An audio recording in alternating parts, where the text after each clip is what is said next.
Yeah, so where are we? Thursday, March 13th, 2025, Storm in the Teacup, episode 5. Let's go. Okay, shall we get going? Yeah. Yeah, absolutely. Go. In fact, you go for it, Bronze. Right. Good evening, fellas. 4D, Viv, how are we tonight? Very good, thank you. Very good.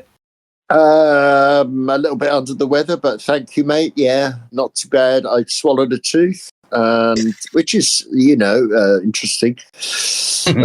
See what happens. It'll come out in the wash. Don't worry about it. Hey, aye. Is that your voice, 4D? Because that sounds like you doing a robotic synthetic voice. No, I'm afraid not. That is all Craig. Now recording. Right. I love Craig. The problem is no one else is going to hear that because it doesn't come out on the recording, so no one else knows what we're talking about. Well, maybe if we mention Craig, we should add the fact that it is the recording bot. If we start talking about Craig, everyone's going to go, "Who the fuck's Craig?" True, and we've mentioned him a couple of times. Actually, funnily enough, I forgot about that. He's almost human now. Almost. Yeah, and I have some very good news for both of you, actually. Did you notice who came up as our first mentioned in this video for last week?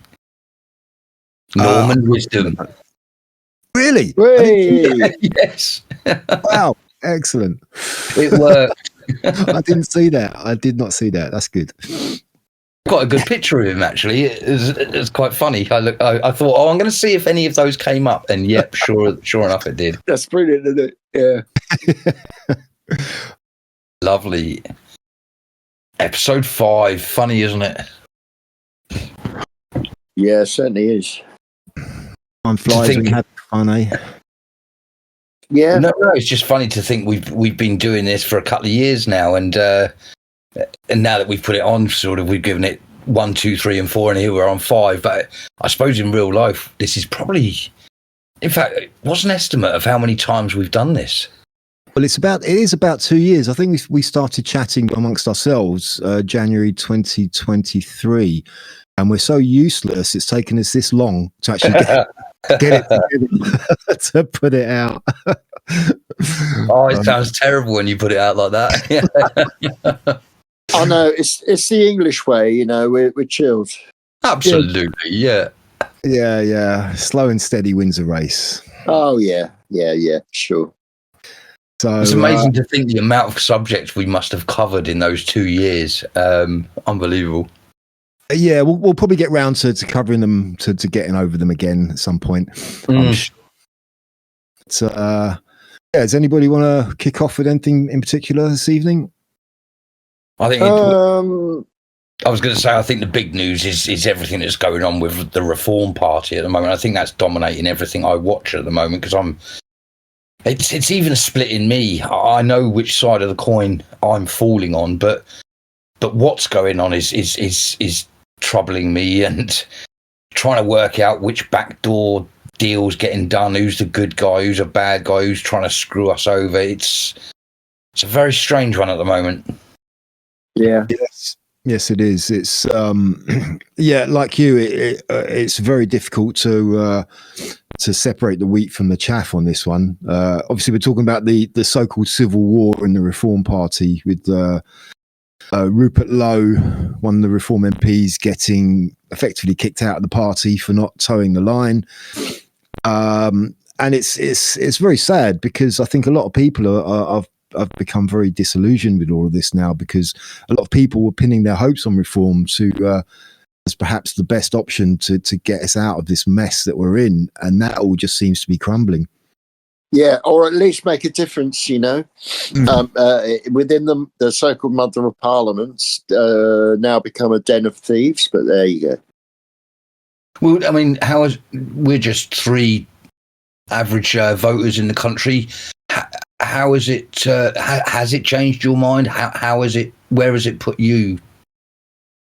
It's I don't know if it's actually changed my mind, because it's not like we have to go and vote tomorrow.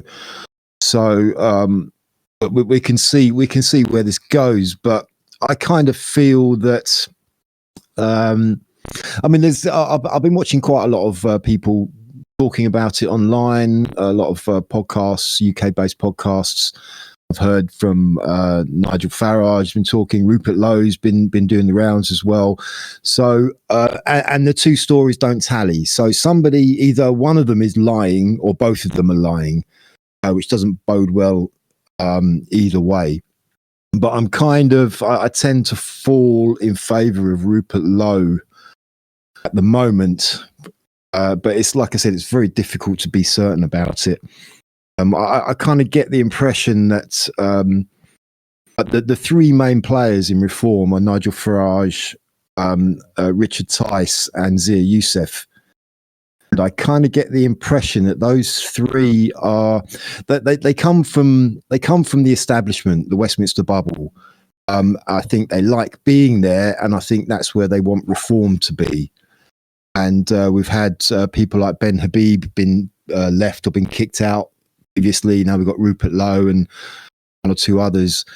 And I kind of feel that where Farage and co want to take Reform is probably not really in line with how a lot of their voters or supporters. It's not where a lot of their voters or supporters wanted them to go. Yeah. What about you, Viv? You know very well at heart I'm an anarchist, and I think that that the whole thing is coming to an ending. I don't know if it's possible to reform. I think I don't know about revolution either. I'm not in favour of a revolution. I'm just in favour of small scale, local democracy, not on a council level. I think the thing's gone too far, you know.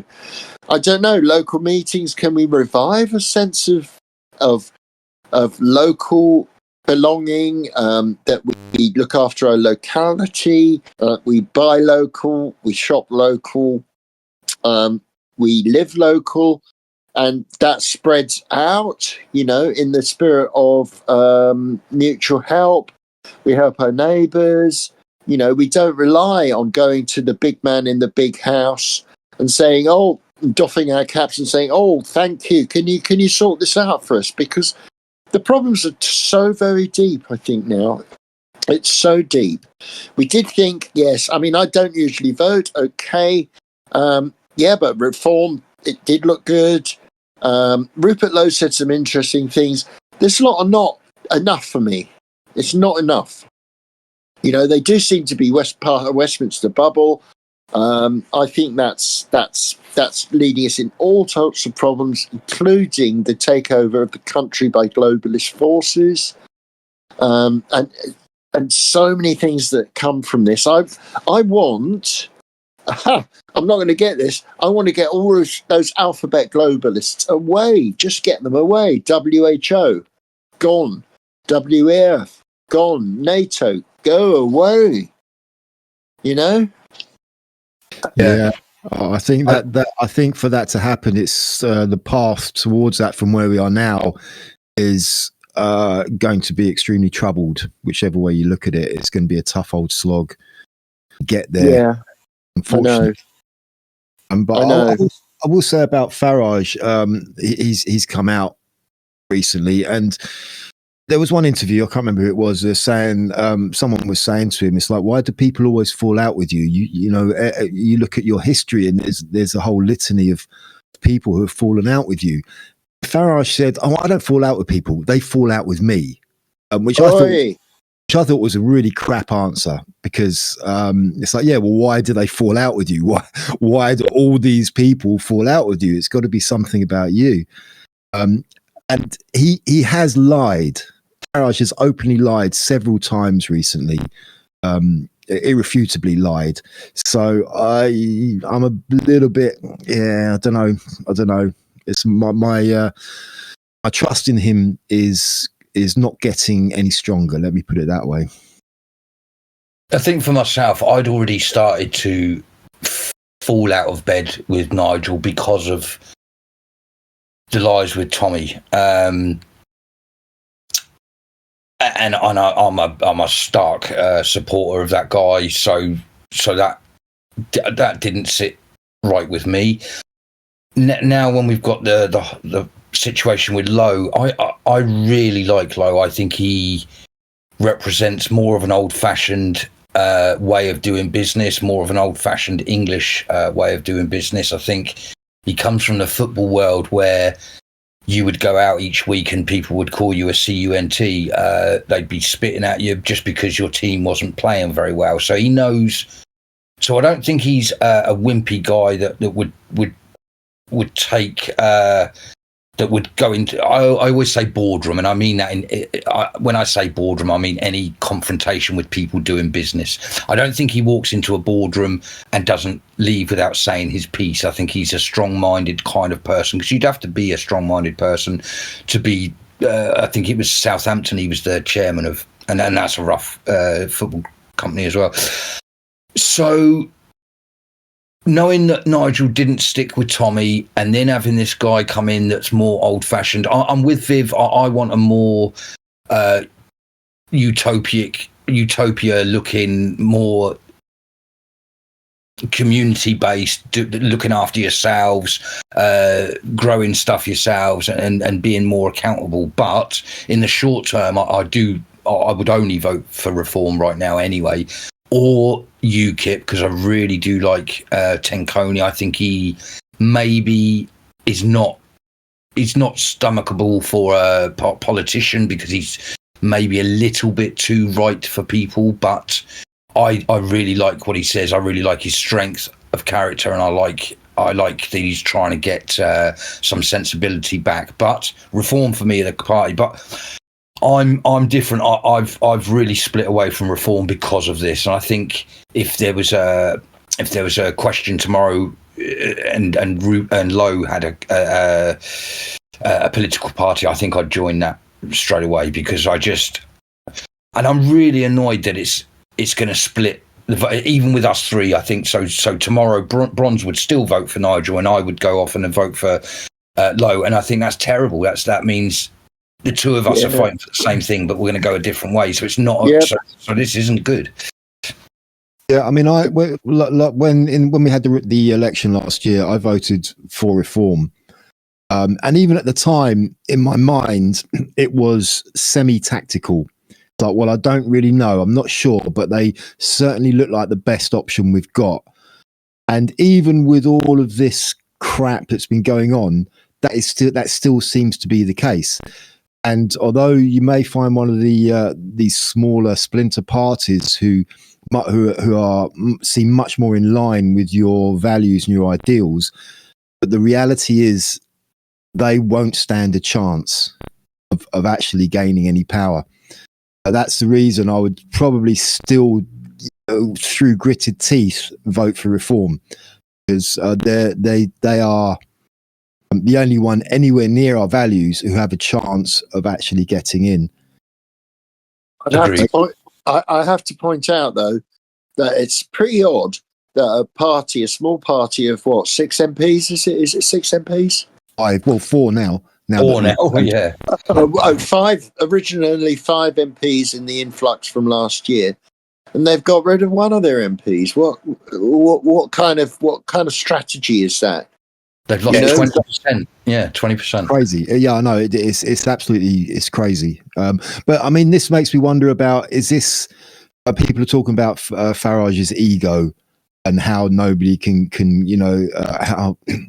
how nobody can go. He won't countenance anything that goes against him because of his ego, and that seems to make a bit of sense with what's happened. So yeah. And Ben Habib, he's another one. I really like Ben Habib. He speaks absolute sense to me, a more old-fashioned way of doing things, the way that I like my country. And he was thrown away by Nigel. And it's just, I think you said that, Bronze, earlier, that some interviewer was saying that lots of people are falling out with, and it's the kind of people that he's falling out with. There was no reason to get rid of any of them. That as Viv says, there was only 5 of them anyway. God, count your chickens, for God's sake. But yeah, a mate of mine, when was it, last week, just before all this happened, sent me a message, says, fuck it, I've joined Reform. And I was like, okay, you far right white supremacist, which the joke was he's not white. Okay, that was the joke. And then 2 days later, he sends me another message. What's going on with Reform? Oh my God. Bad time to go over to Reform. Yeah. I know. What can you say? Well, I'll tell you what I could say. I really think this is manufactured. So that's probably where I want to go with this. I think Tories have looked at themselves and said they've obviously smelt the roses and said we're doomed, guys. We ain't getting in. 2029, it's not our time, and they've sat down from that. And I think they've said, well, the only way we can get back into power is if we get rid of this other alternative to us. And then you look at Labour, and well, they're probably too pig-headed to know that they're doomed, but most of them probably know that their time's up in 2029. So, meaning both of the major parties are probably sweating a bit at the moment, even though they pretend that everything's rosy. I don't think it is. And I wonder if it's one of those two, or them two coming together and putting thorns in the Reform Party to destroy the party. And if that's the case, would we assume that Lowe is the thorn that's been thrown in to destroy them, or do we think that was always Nigel's plan, that he was controlled opposition and that he's trying to destroy it, or is it? I don't think Tice. No offence to Tice, I don't think he's a strong enough personality to be leading any of this. So yeah, what do you guys think? I think. Sorry, there's one person who you didn't mention there who I think there is a massive question mark over, and that is Zia Youssef. Yeah. Do you know why I didn't mention him? Do you know why I didn't mention him? Because I was going to wait until maybe one of you two mentioned him, because I think that's where I am worried. Yeah. Yes, well, there is the question of his, how should we say, his cultural background, and also the fact he used to be a Tory. He used to be a member of the Conservatives. So he may be a bit of a Trojan horse. And he also donated a massive amount of money to Nigel Farage as well. So that may be an influencing factor in Farage. And Farage has come out and sort of moved away from talking about immigration and sort of demographic issues, shall we say, since Youssef became involved in the party. I'm wondering how much there is going on there in that dynamic. I don't think. Well, before Viv says his piece, I'll just quickly say, because you've mentioned him, I can understand how this is a really difficult one, but I'm going to hopefully word this in a way that because it is true. I am worried because of him being Muslim.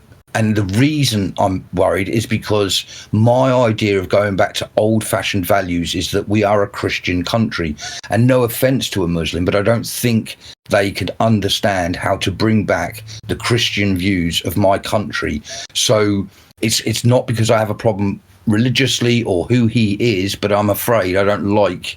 I would much rather, even though I'm not religious, I don't believe in God, but I do believe that I come from a Christian country, and I do believe in the values of my country. So I personally would like someone like Calvin Robinson, even though he hasn't got the money. But if he was in that position, I'd love it, because that's someone who understands the old-fashioned Christian values of my country. It's a cultural issue. I think it's cultural more than a racial or a religious issue. It's cultural. Yeah. Viv? Yes. But isn't Ben Habib a Muslim as well? Well, he's got an Arabic surname. I don't know if he's actually a Muslim, but so I don't know. Good question. I don't know because I think he is religious, so I don't know what religious practice he has. Again, another good question, because I don't know, and so maybe I don't care because he doesn't push any of that. I don't know. Yeah.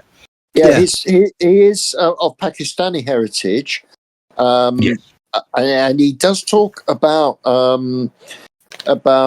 social disintegration due to mass immigration.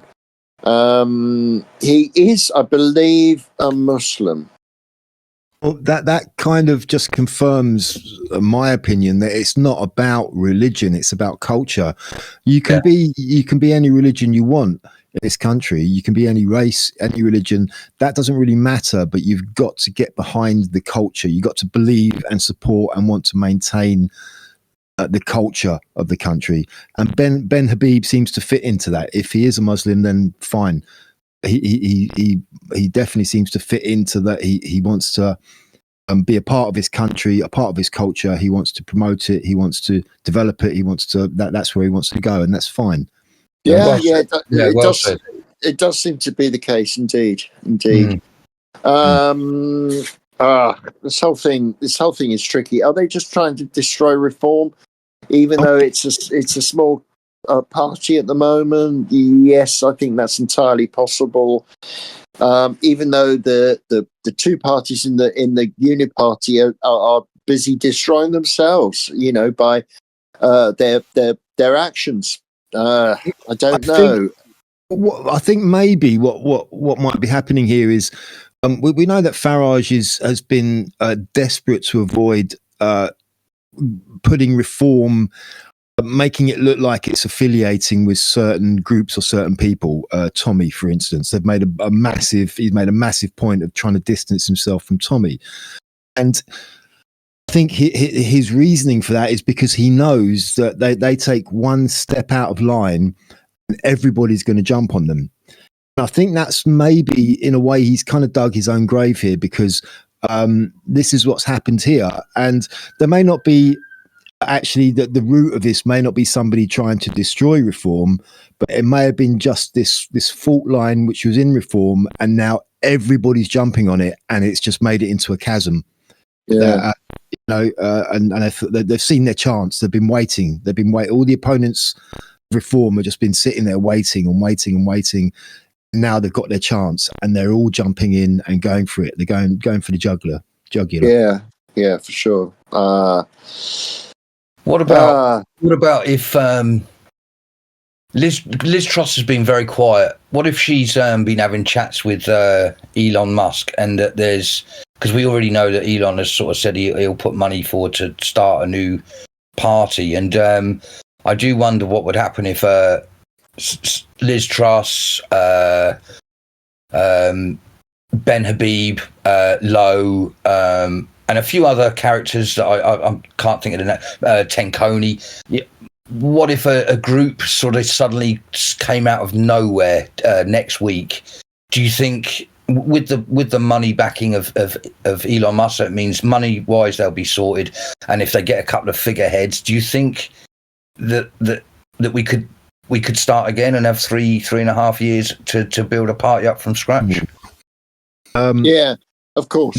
Yeah, I mean, that could happen. But I think even with all this going on with reform, there's still many, many people who will be loyal to reform. So all the voters and supporters that reform have gathered, I think it's just going to split that. So if a new party comes along, which may be great, it may be what we're looking for. I think it's just going to mainly the people they're going to the supporters they're going to gain will be from reform. So I think it'll end up not good for either of them, but not effective enough to gain power the next election. Fortunately, it's possible. It's perfectly possible for new parties to rise very quickly. Although when you look at the new parties that do arise, for example, famously Macron when they formed En Marche, it came to power very, very, very quickly. It's now called La République En Marche, LRAM. It catapulted Macron to victory in the presidential and legislative elections. So these things can happen. There are many other examples. But Macron was supported by globalists. He was clearly, so that's the difference, really.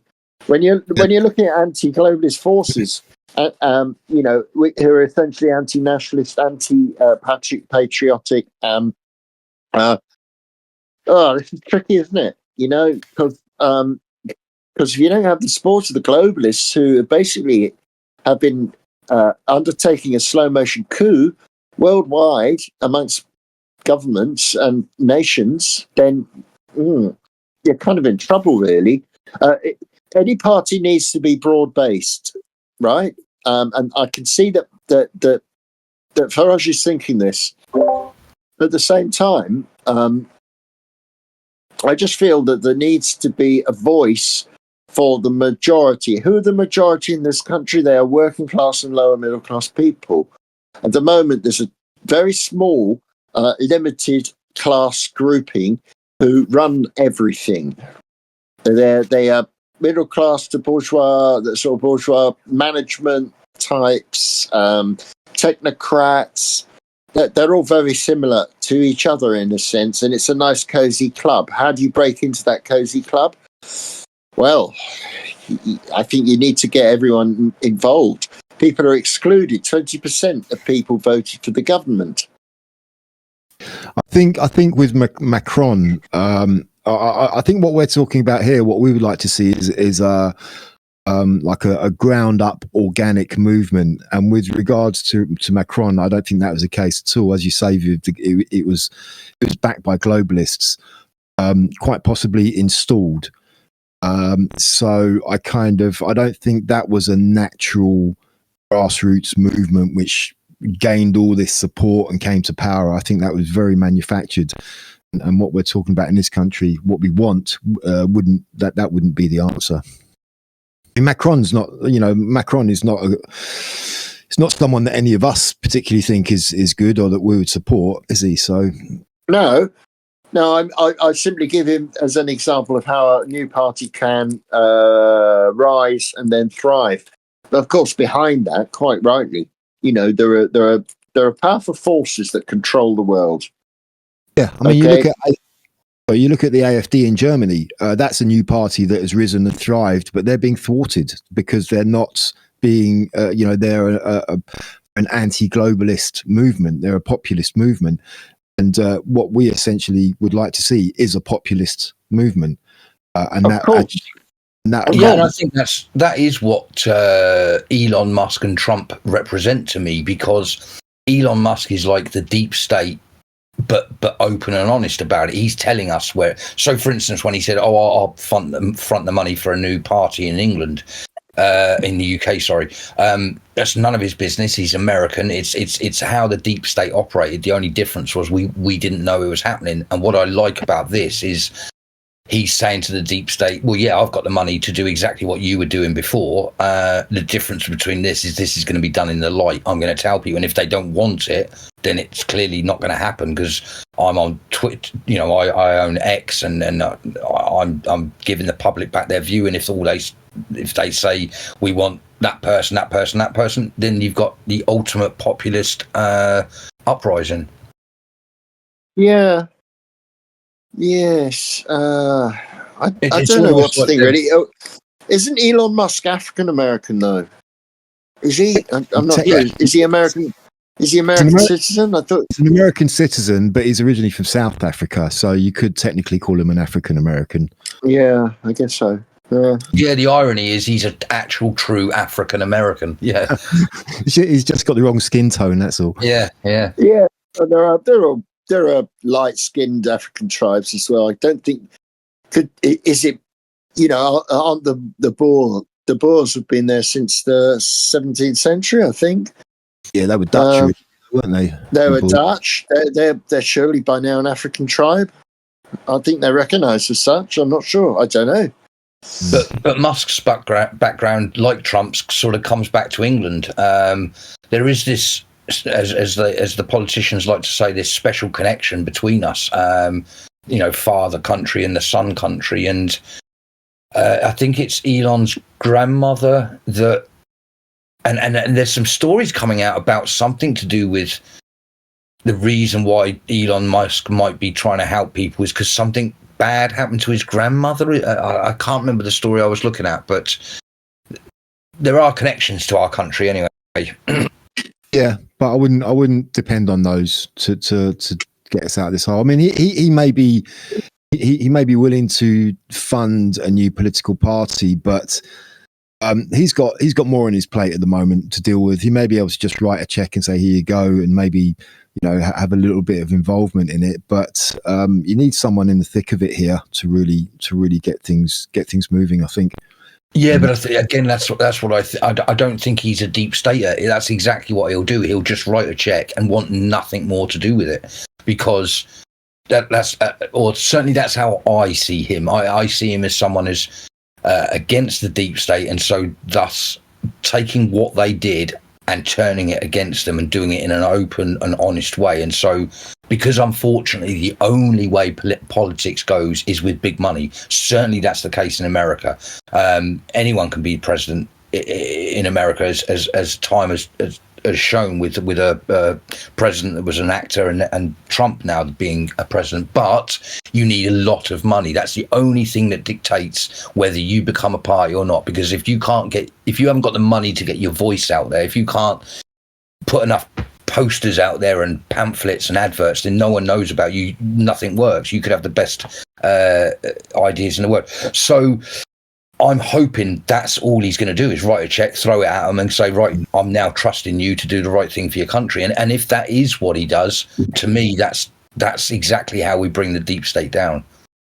Yeah, but it also, I mean, that's a starting point. As you say, that's an essential to get a meaningful political party. But there's a whole lot more, much more that's going to be needed for it to. I mean, we're talking about a new political party starting, and it's not just got to establish itself and get voters. It's got to get past reform, which is sort of going to be along similar lines in the minds of people on that side of the fence, if you like. It could be counterproductive ultimately. Yeah, I think a lot of reform voters are like yourself, Bronze, where it was a protest vote or it was the best of a bad situation. And so I do wonder if this sort of civil war that's going on at the moment within the party, if it erupts and a new party comes up, I think a lot of people would just happily do the protest vote somewhere else, because I think I don't think either of the two. I think the end of the uniparty is assured. I don't think either of those are going to get in 2029. I really don't see that happening unless something really dodgy takes place. Well, yeah, on one hand, I hope that's true, but on the other hand, then it begs the question: well, who is going to get in? And the only viable option at the moment is reform. Yeah. So it's a ways off, though. It's a ways off. I mean, reform have a long time to repair this damage and get over it. They're not going to lose all their voters. They apparently have lost quite a lot of people who signed up as members, according to certain reports. But we'll see. We'll see. Civil war, you said. You said that, didn't you? That was civil war. That was another topic I wanted to chuck out there, actually. Yeah. Did you read my post from David Betts? I did. Yes, I saw it was the video. Yeah, David Betts, this professor. Interview on the New Culture Forum with Peter Whittle. And he seemed pretty certain that the UK is headed towards a civil war. And I just thought it might be worth, on a purely speculative note, thought it might be quite a good thing to chat about and see, how what we think about that. Yeah, it's terrible, man. It's terrible. It's terrible, mate. It's terrible, mate. Terrible. No, nobody wants it, of course. But it's an interesting thing to maybe speculate on. I just have to quickly point out that the original article, which has gone kind of all around the place, was not the article. The interview was with Louise Perry on Maiden Mother Matriarch. So you can find it there as well. So he did that interview before he did before he went on the New Culture Forum and talked about it. Yeah. Yeah, I believe so. Yeah. I'm not sure certain. I can confirm that in just a minute. All right. Right. What do you think about that? Do you think there's any real chance of that happening? Yes, of course. Yeah, me too. And I've been talking about it for a couple of years. It sounds very exciting and a good thing to do, but that's not where you want to go. So no. Wrong place. Swift correction. I think the Maiden Mother Matriarch came after New Culture Forum with Peter Whittle. Not sure. Don't quote me on that. But anyway, both of them are the same subject, so it doesn't really matter. I also think this is why Tommy is, and I'm not going to say his surname for obvious reasons, I think that's why he's fundamental to this movement. And the reason I think he's fundamental to this movement is because right from the start, he has been doing everything he can to calm the football hooligan type people down. And he's at no point, and it's why I love that man so much, and I would follow him all the way, because I think the only reason we're not in civil war right now is because of, you may think it's a crazy thing to say, but I think only reason is Tommy Robinson. I said his name, I'll blank it out. Yeah. You'll have to edit that one out. Yeah. I think it's only because of him. I genuinely do. Don't tell him your name, Pike. Yeah, I love that bit. Well, Bet sets out conditions which can lead to civil war. He's an interesting academic. He seems to know what he's talking about. You know, he is a professor of war in the Department of War Studies at King's College London, and he heads the War Studies program. So, yeah, he's someone who can be taken seriously. He's not someone who's just saying, "Oh yeah, it's going to be a civil war." No.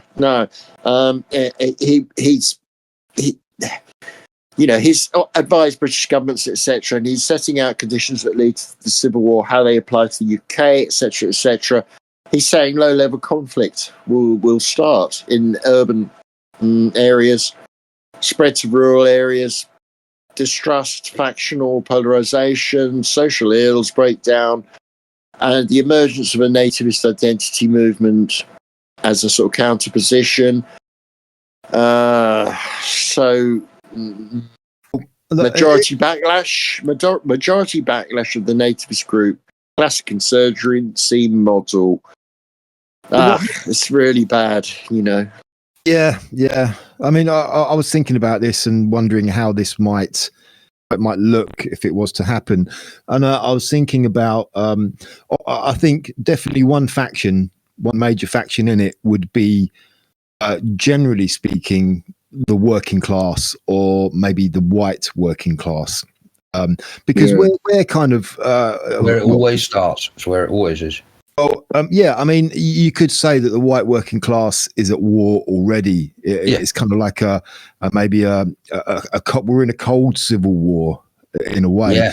If you look back to last year, we had the Southport massacre where those poor girls got killed, and all of the riots that happened across the country. That was just maybe a microcosm of what might happen. That was all very disorganized, very sort of spur of the moment thing. That could be an indicator, if you like. And if that would have gone, I mean, the police were at breaking point dealing with all that as it was. If that would have been more widespread and more continuous, then that's what we could be looking at, and the police would not be able to deal with it. So what would the government do then? What would the next thing do? Bring in the army? Would they bring in the army? Now we know the army is not in a great state either. So would they be able to deal with it? Would they want to deal with it? 4D, you may be able to sort of shed some light on this. If the army were called in to police its own citizens, surely there might be some lines that those soldiers might not want to cross in terms of maybe shooting their fellow countrymen. Yeah, and I take, and the reason I was talking about civil war coming was because of my time in Bosnia, and I always say people don't want to. Whenever I hear the news talk about wars, and Bosnia is never mentioned, and it's because it was a very dirty place to be, and it was a very, I think, future will say it was a very wrong thing that happened, but when you look at Bosnia and how it split up and how the civil war started there, that's exactly what I see happening here. I also think, there's a possibility. Let's just say that it was all manufactured that happened out there, and I think people have manufactured it to happen here to teach us a lesson, perhaps, maybe, I don't know, but I personally can see exactly happening here that's happened in the Middle East, happened in Bosnia, it happens all over the place when it starts. I'm surprised it hasn't already started. You talked about the Southport, and that's when I remember sitting here. I had the TV on one channel, I had my laptop on another channel, because I was probably getting a bit PTSD, scared up, because I really thought that was the start, and I thought, oh my goodness, someone's going to throw something. Or funnily enough, I thought something bad, and something did happen, and unfortunately went right, and I thought, oh my god, this is it, this is the spark that's going to ignite the working class, because as we say, that's the people that have suffered the most. That's the children that are being groomed and things. So the only difference we've got here is, as I say, when we had our civil war in is it the 16th century? 1640 to 1660, I think it was somewhere around there. Oh, yeah, round about that. Yeah.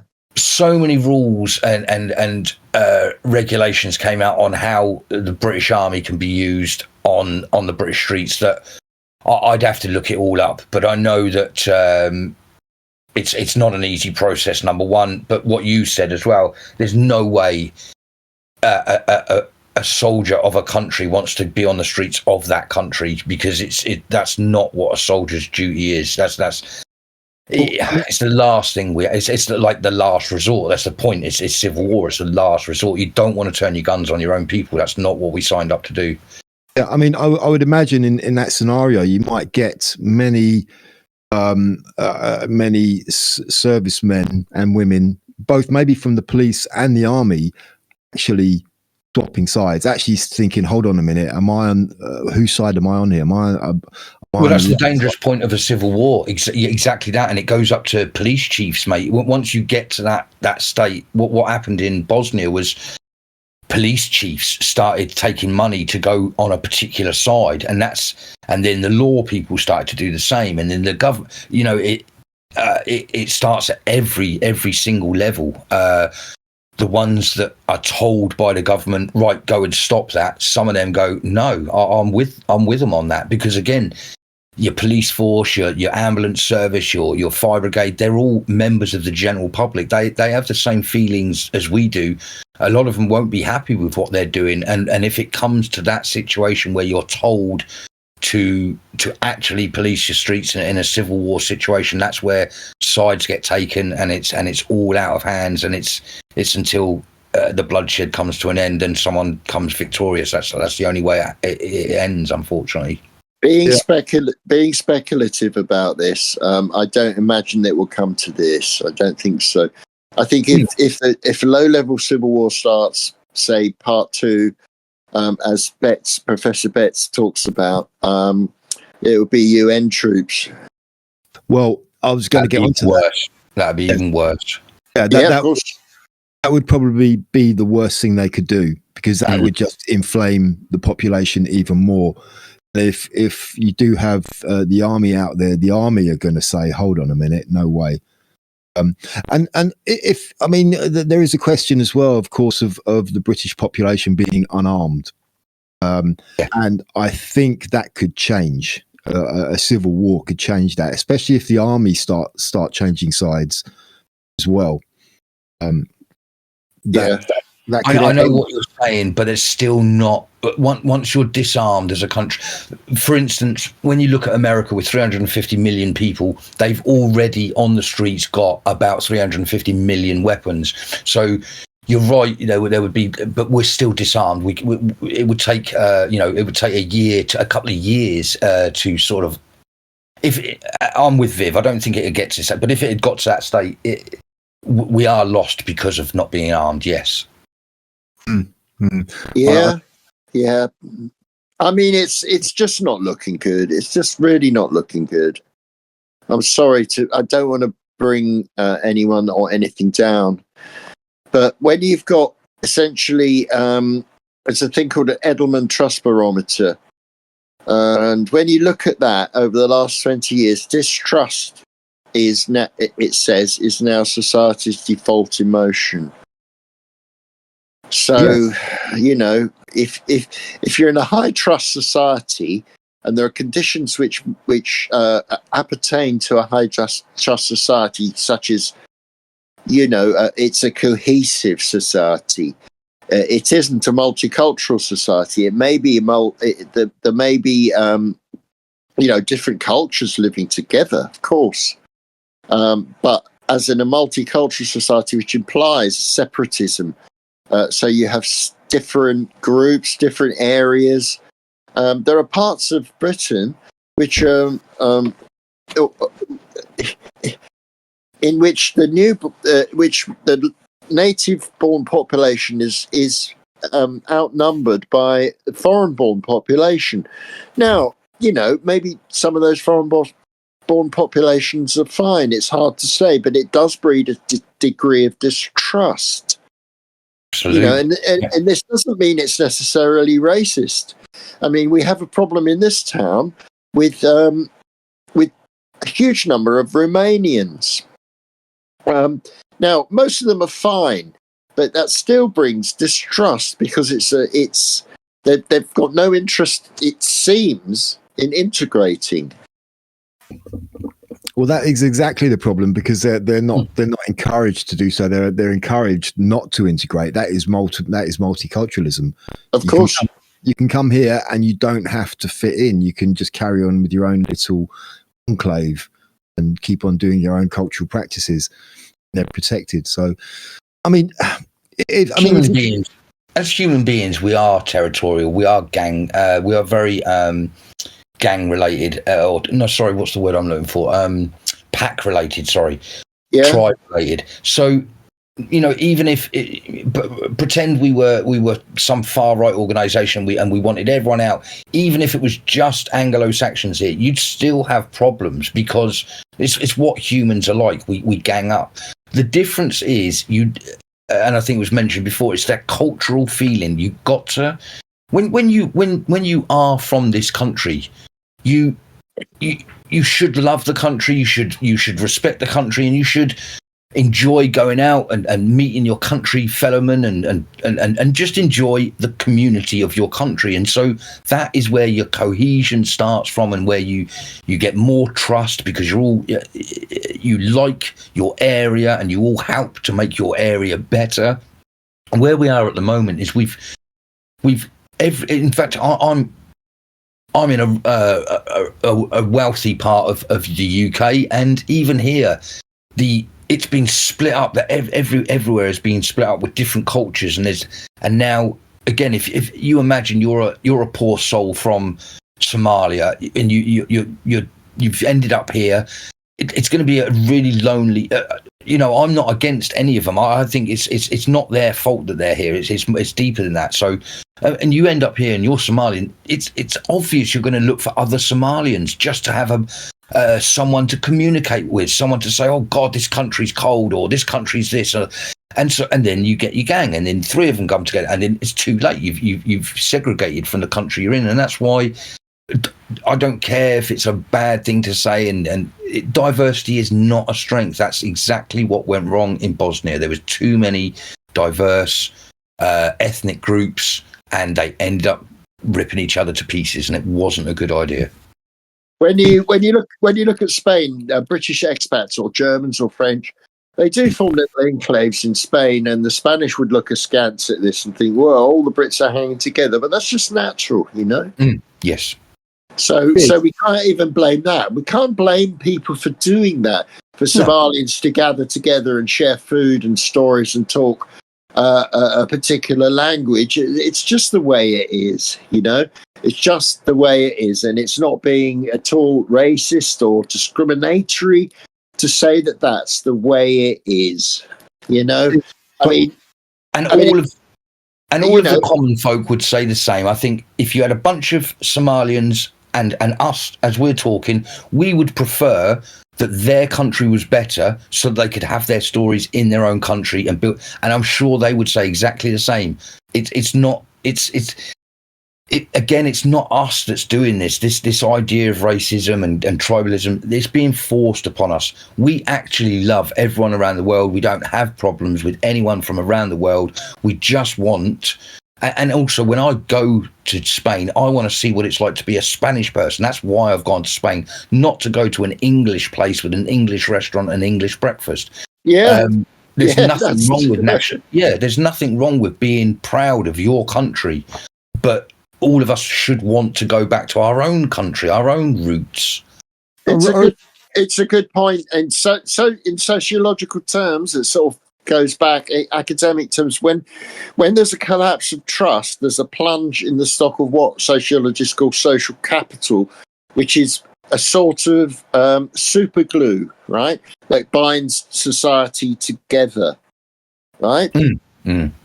You know, so otherwise groups that they're disparate, but they can still get along together because you've got an overarching ethos. To be British means certain things. It doesn't mean, you know, the things that we're told it means. It means funny little things like being a bit quiet, a bit reserved, very polite. There's a lot, you know, there are lots of these. I just advise everyone to read George Orwell's The Lion and the Unicorn, which is one of the best books. It's a short book about what it means to be English, and it's pertinent even now. And it's amazing to read that short essay, which I'm rereading, to see how much things have changed, you know, since he wrote it in the 40s. Yeah.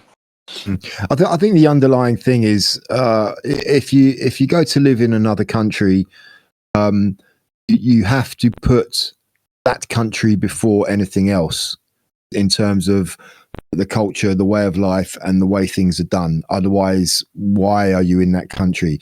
You know, there's a lot of complaints about the expats in Spain. They don't learn the language. I think that's terrible. If you go to a different country and you want to live there and they speak a different language, one of the priorities is learn the language. You can still be proud to be British or English or whatever, but that's got to come underneath the country that you live in. You know, that's got to come first. And I mean, surely this means that you're going to get on better. You're going to thrive. I mean, I want to give an example, and please don't take this wrong. Yesterday, a couple rang me. They had, I don't know where they were from. They lived here. Yeah, sure. But their accent was so difficult to understand. The English was so limited, and they were so rude as well. You know, I'm there trying to help them. I'm saying, you know, what do you actually want by phoning? And they couldn't even tell me that. I began to get really annoyed. I thought, are we going to need a translator soon? You know, and I call up a translation service. I mean, living in Spain, as I have done, I have to speak Spanish when I'm dealing with officialdom and in cafes and bars and pubs and, you know, wherever out on the streets. You have to have a bit of Spanish to get by. Otherwise, you're going to be lost. You can see the difference. If you, for instance, as you say, you go to Spain and you at least make an effort to speak in Spanish. You can see that they appreciate that, and they kind of they treat you differently if you try and speak to them in English or broken English or Spanglish or whatever. Yeah. Oh, yeah. They're just going to go, you know, okay, but you know, try and speak to them in Spanish or whatever language it might be, and it makes a huge difference. And it's really important. It's so the important. Spanish are very. They're unlike. I'm not saying French because France is a very. It's like England. There's lots of different regions. People in Paris will take the piss out of people in Marseille for that accent. But a lot of the things in France come from the snobbishness of a lot of Parisians, or the superior attitude that Parisians have. And if you attempt to talk French, they'll think that they're massacring their beautiful language. Other parts of France, they'll think, oh well, he's having a go of it. Strangely, in Spain, they're just delighted if you can speak in Spanish, and they think, oh wow, that changes their opinion of you. You're not just a guiri, as they call it, which is an insulting term for foreigner. A guiri, Guiri, a guiri, or a giddy, maybe it's giddy as well. Giddy, but whatever, a giddy. So they'll say, oh, well, so many times I've spoken in Spanish and they've gone, wow, yeah, and you can see them smiling and thinking, all right. A lot of it is the subtleties. I'm not from where I am now. I've only been here 7 years, so I didn't grow up here. And I'm an outsider. I don't fit in here because when I have conversations with people from around here, they'll say, "Oh, do you remember where the old cinema used to be? Down and I have to sort of say, no, I don't know where the old cinema is. I'm not from around here. Tiny subtleties. And I was going to say, it's like I lived in Germany for 15 years, and being English, there's lots of things about being English. One of the things about being English is our comedy. We've got a really, probably the weirdest sense of humour around the world. Monty Python, I think of, that's what is English. It's this, it's the Spanish Inquisition. It's the, I'm going to bite your ankles off. All of that. In Germany, if you, sorry. So I stick with us. So we laugh at other people's misfortune. It's a very English thing. If someone falls around in the street, about 10 people start laughing. It's an absolutely wrong thing to do, but we do it, and we don't take offence to it. It's just what English people do. If you go to Germany and you see someone fall over in the street and you start laughing, that is not a socially acceptable thing to do. So again, if you didn't grow up there and you didn't know the subtleties of being German, you'd laugh at someone, and before you know it, you're ostracized from the community. And this is how these little problems arise. It's not racism, it's not anything. It's just that, unfortunately, I was born here, my dad was born here, my granddad was born here. So, and I had influence from all three of those, from both of those. Sorry, and they knew what it was to be here. So I learnt the subtleties from my granddad about shaking people's hands, looking a man in the eye when you went for an interview. You never let a woman walk on the side of the road that the cars are on. These subtleties that we would have just grown up knowing, and so we fitted in, and we had social cohesion. Unfortunately, it doesn't matter where you come from, and it doesn't matter if I like you or not, you're not going to have any social cohesion when you come here on a boat, end up in a hotel, getting government money given to you. You don't know our way of life. You have no idea of our subtleties of sense of humour or depression or love or anything like that. I'm afraid it's not racist to say that ain't going to work. Well, you need to be able to relate to people. I think that's what it comes down to. And if someone has a completely different way of life or outlook on life to you, even they could be the nicest person in the world, you're still going to have trouble relating to them. And and in different cultures, you've got to learn how to do that by understanding the culture and fitting in. And they say, when in Rome, do as the Romans do. It's like that. In a lot of the Arab countries, if you shake hands with the hand that you wipe your bum with, that is an absolute insult. Insult, thank you. Yeah, it's a big insult. Again, you could have your head cut off just by not knowing a subtlety. How would they know what hand you wipe your bum with, though? That's what I want to know. Whatever hand you write with. Because you're eating with your right hand. Yes. It's the same in India. You eat with your right hand. You wipe your ass with your left hand. It's as simple as that. And it kind of makes sense. It does sort of make sense, really. I get it. I get it. Yeah, I understand. I get it. Yeah. What if you're left-handed? That could cause some problems. Well, then you're prejudiced against left-handed people, so that doesn't count. I don't know how that works, to be honest. My brother was left-handed, and we used to say he was weird. So I think they're just weird. Yeah. Oh my God, we're far right. Yes, I better say I have no issue with what hand you write with. By the way, yeah. I'll tell you what. My mum was left-handed, and when she went to school, she went to quite a posh school. Everyone was forced to write with their right hand, so she had to learn how to write with her right hand, and as a result, she ended up being ambidextrous. She could write with both hands. Wow. Yeah. Well, there was a time when they used to sort of cane you and sort of force you to write with the other hand, didn't they? Yeah, they did. Yeah, definitely. Yeah. That was, you had to. Everyone had to write with their right hand. What a strange concept, isn't it? Yeah. I think it's good that you know nowadays if you write left or right handed, it doesn't matter. It's silly to make you. Why on earth did they force people to do that?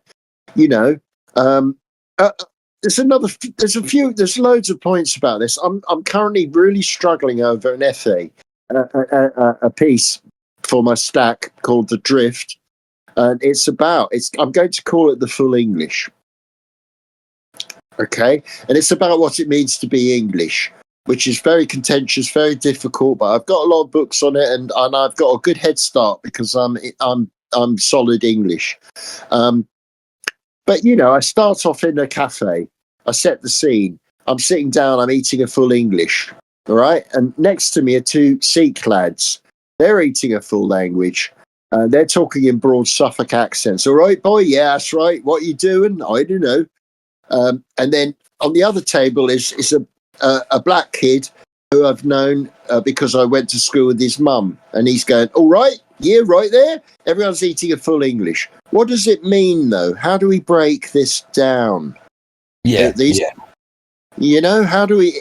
What's happening? What is happening here? That's what I want to pick apart in that essay. All right. I hope I manage.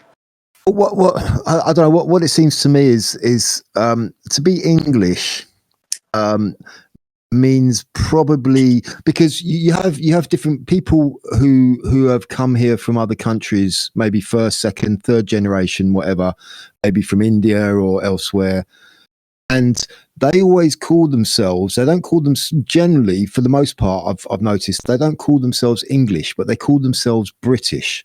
That's right. So I think it's very much like English is considered to be a racial thing, whereas British is a cultural thing. So I mean, we get labels like Black British and British Asian and British whatever. But they very rarely say they're English. They'll identify as British, but not as English.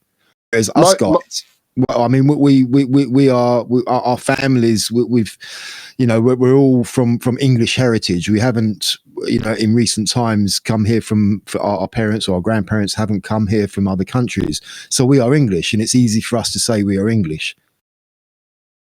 But I think.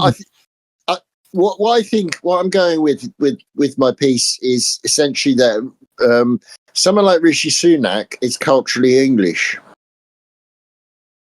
Yes, but he would probably call himself British Asian. He wouldn't. I doubt he'd call himself British English Asian. Well, I'd like to see him up in Scotland. Why and see what the Scottish people would call him. Probably something unpronounceable or unprintable. I think they'd call him English. That would be they probably would. Yes, but that's within the British Isles, isn't it? Yeah. Within the British Isles, of course. So they would identify him as English, but he necessarily wouldn't call himself English. He'd call himself British.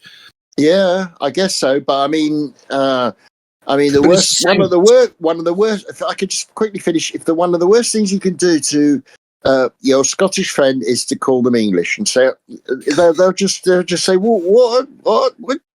Yeah. Why would you away with you? Yeah.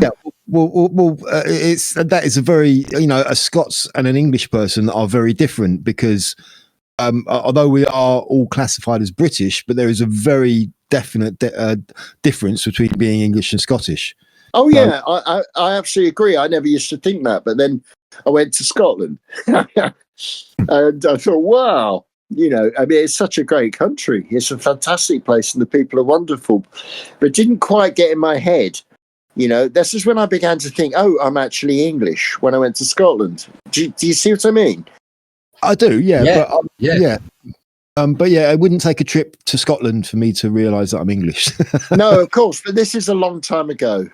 Yeah, okay. No, but I had the same realisation because I'd grown up in Portsmouth and I never had the opportunity to come out of Portsmouth. So that's all I knew was Portsmouth. And then I joined the army and I met Northerners and West Countrymen and Irishmen and Scotsmen and Welshmen. And I suddenly realised how absolutely different every corner of this country was. And again, even the comedy or the way, the first thing I noticed was Northerners were much more friendly. Northerners would offer a hand and shake a hand, look you in the eye. Southerners would always look down and not really look you in the eye.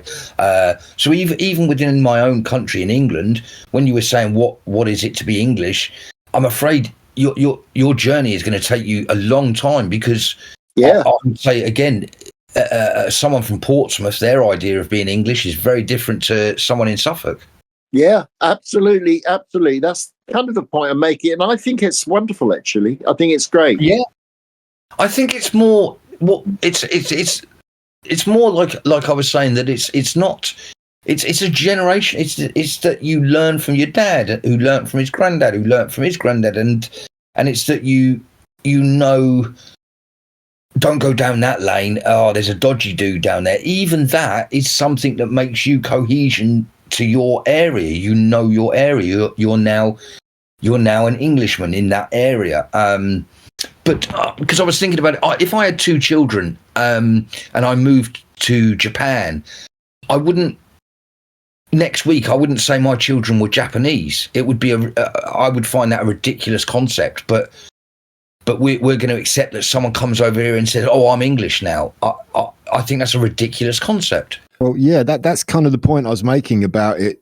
Sort of your national traits, it being English is probably more of a racial thing. Because yeah, that's quite right. It's like if you went to Japan, you lived in Japan and you met someone and you had kids with them there and they were born there, would they then be Japanese? Yes, I think so, but. We must remember Japan is a strange country. All countries are probably strange to outsiders. But a lot of Japanese went to Brazil after the Second World War, settled down there. And they're considered foreigners when they go back to Japan because they speak Brazilian, they play samba, they're culturally, they're Brazilian. Yeah, well, I think I think that's quite a common thing is that they're probably not accepted in either country.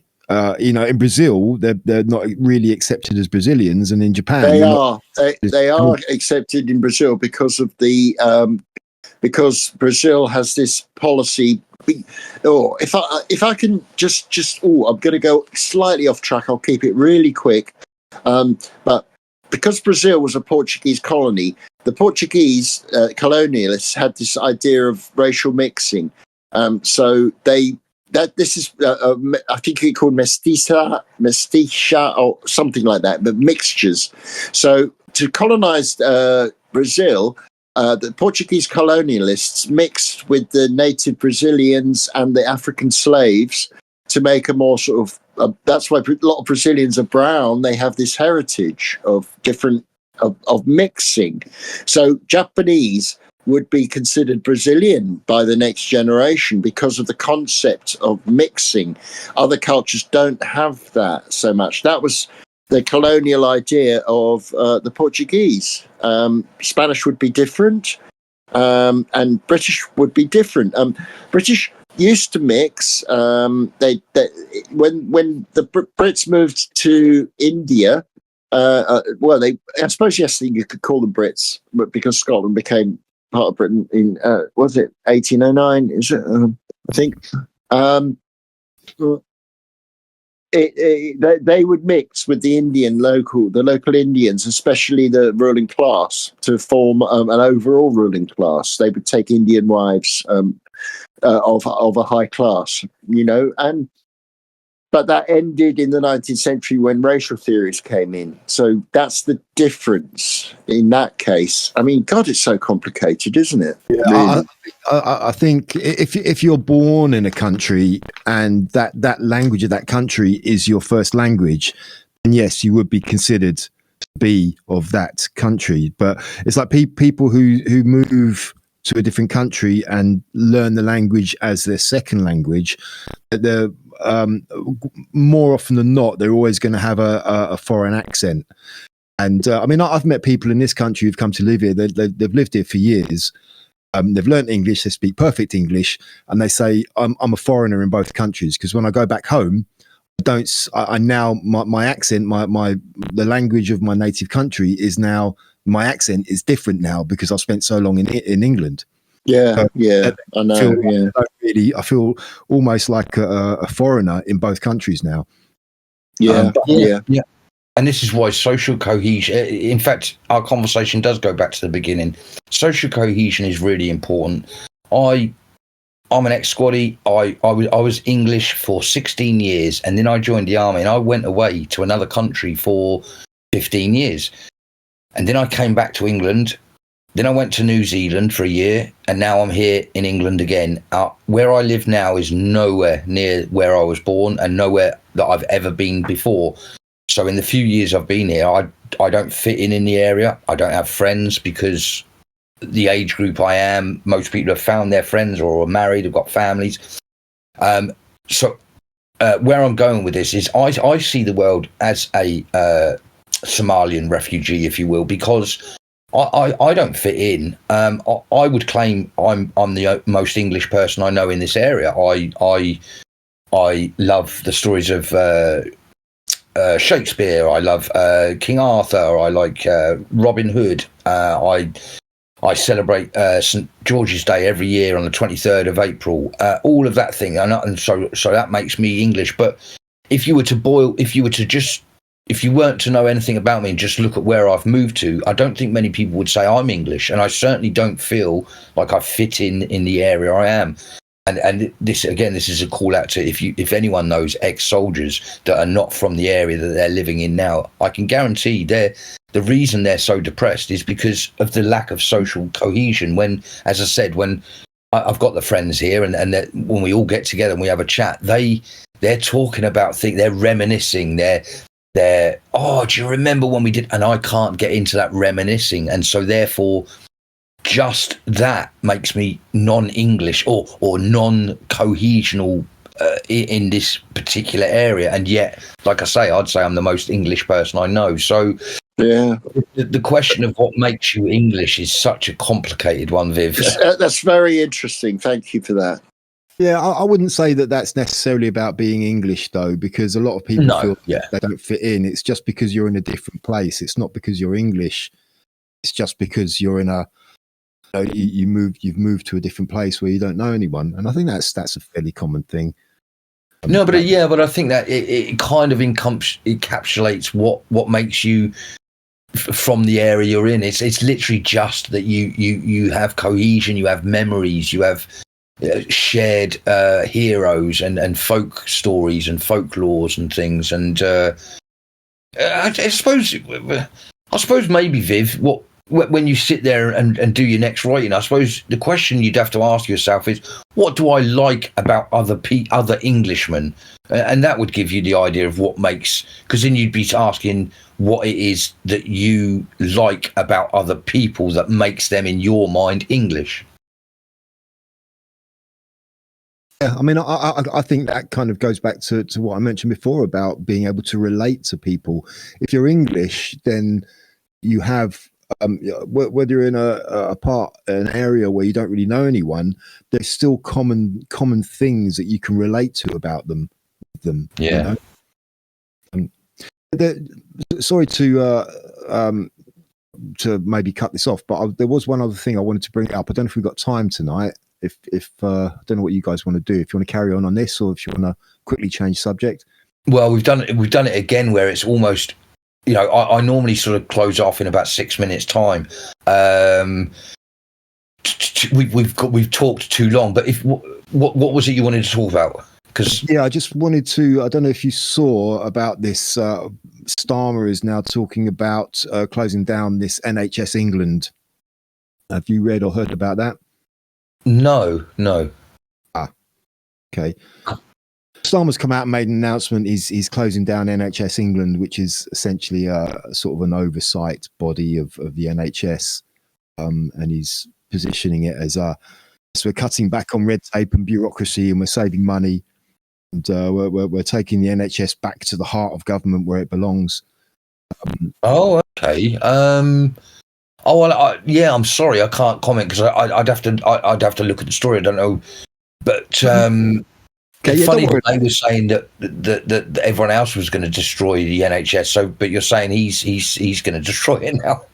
Well, I don't know what the real implications are, but I'm a bit concerned when he says taking it back to the heart of government, which means because the NHS England was a body which was set up by the Conservatives in 2012, and it's sort of like a bureaucratic, what they call a non-departmental organisation, which is set up to oversee the running of the NHS. It's not the NHS itself.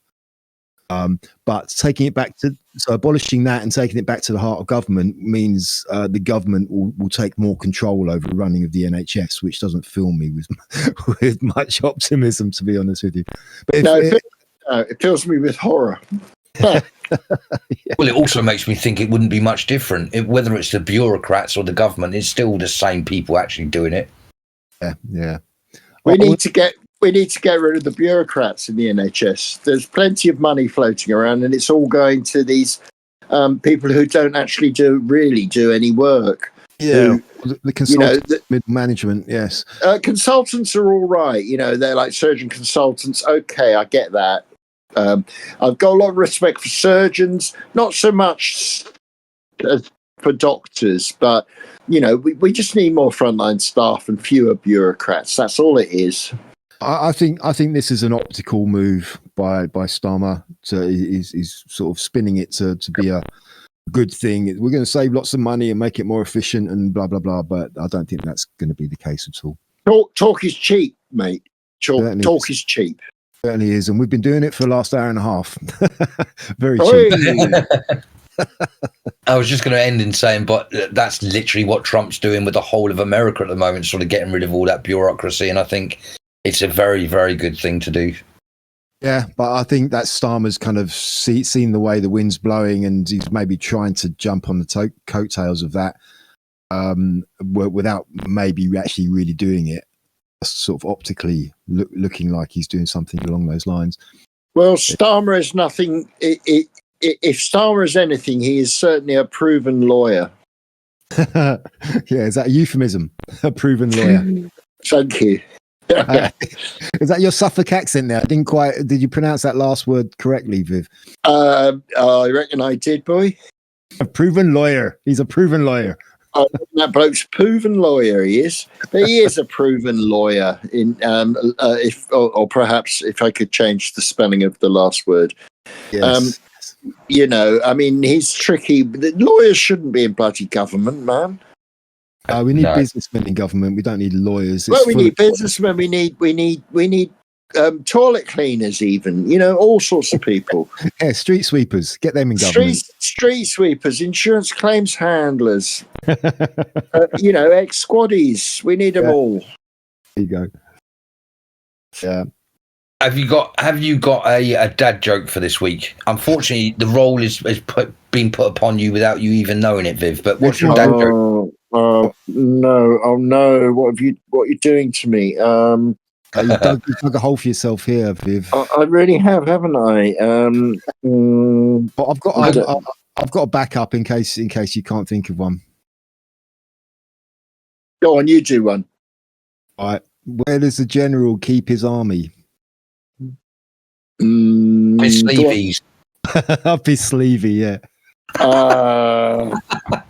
I'm gonna be prepared next week. The gauntlet has been thrown. Yeah. Yeah. Yeah. I know. Okay, is that a wrap? Right. Yeah, I reckon.